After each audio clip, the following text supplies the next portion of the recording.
We have a brother with a testimony here. I'm going to give him this moment to come and render his testimony. Ladies and gentlemen, let's clap our hands as our brother comes with the testimony.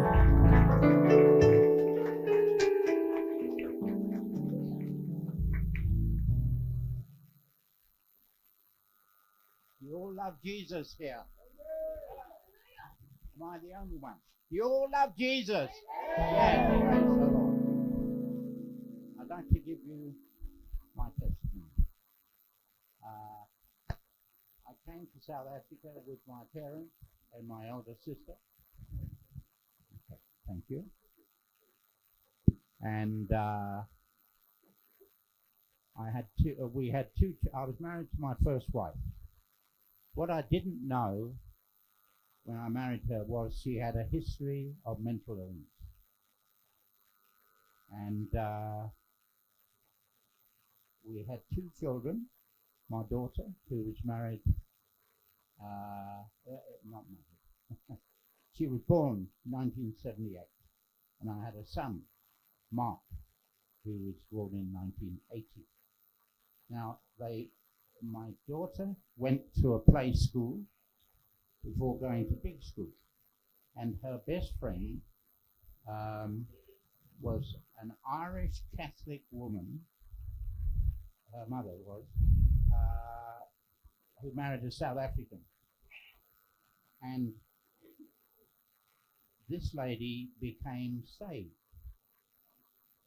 She came from Ireland, she married a South African, and this lady came saved. And she came and spoke to my wife and I, and said, "Oh, I'm going to the most wonderful church now, and I've accepted Jesus in my life."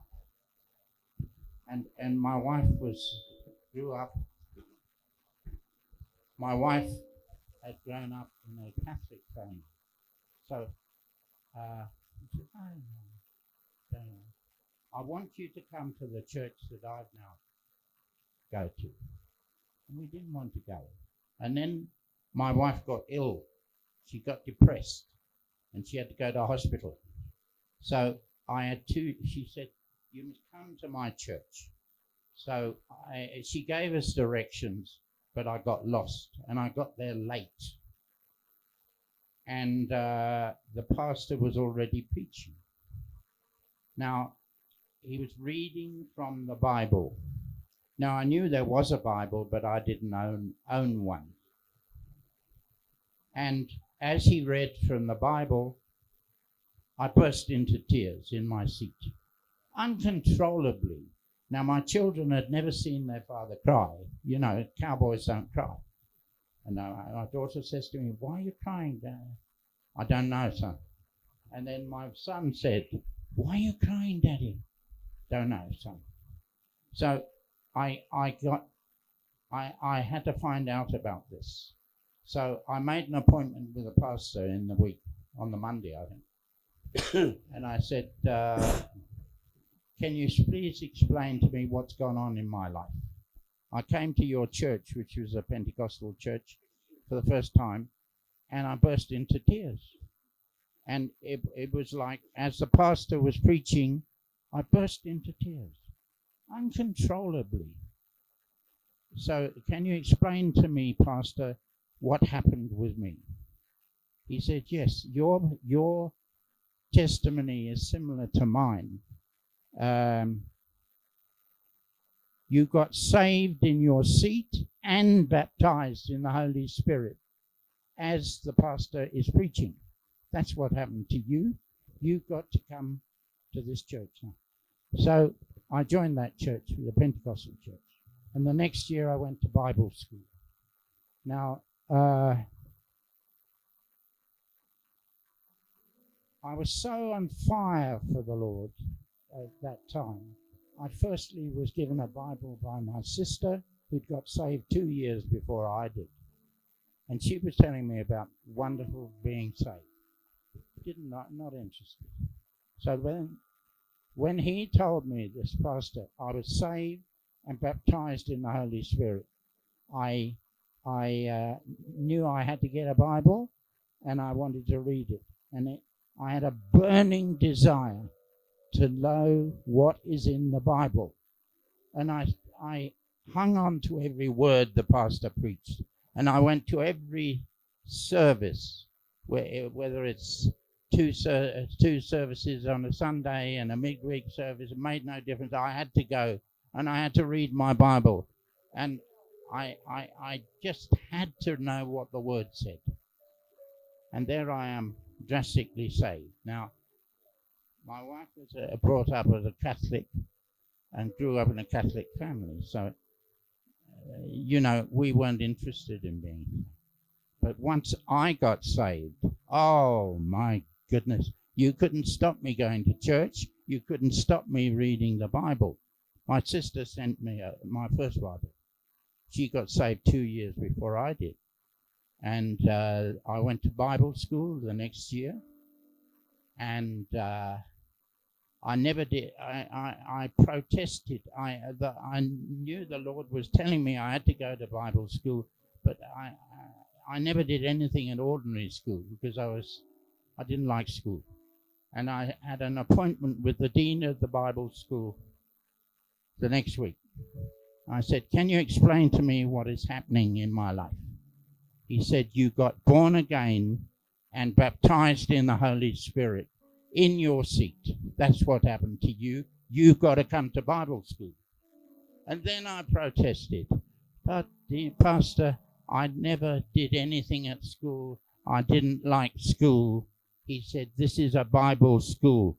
You've got to come to Bible school." So the next year I go to Bible school.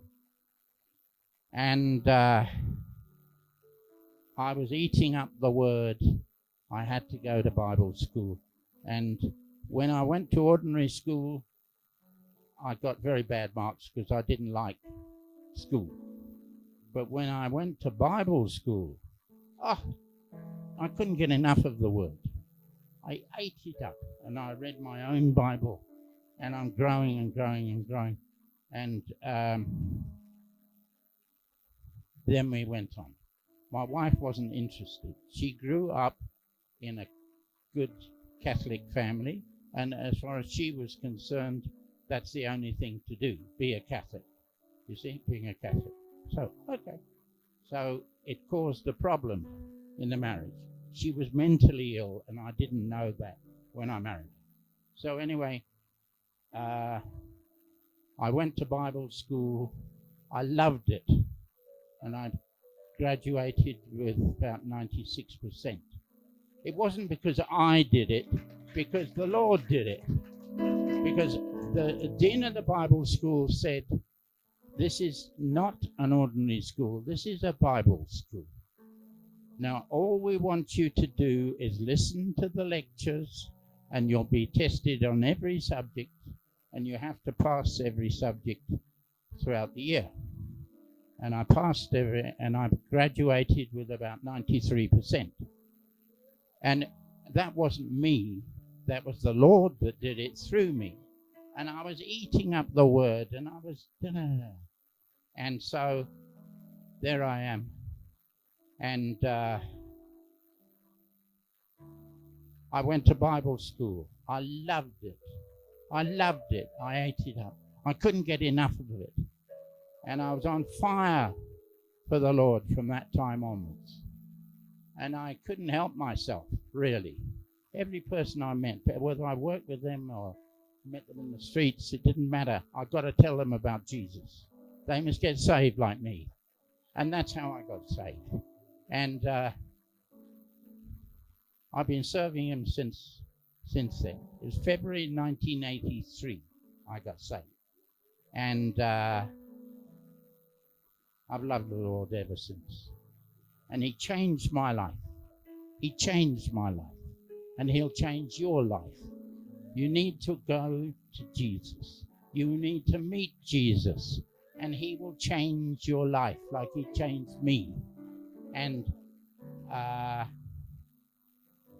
been serving the Lord ever since. I love him. And I can't get enough of Jesus and the Word. So, if you're not saved, you need to get saved. We'll pray with you. We'll pray with you, and you'll get saved. and you'll serve Jesus. So that's the brief testimony of me.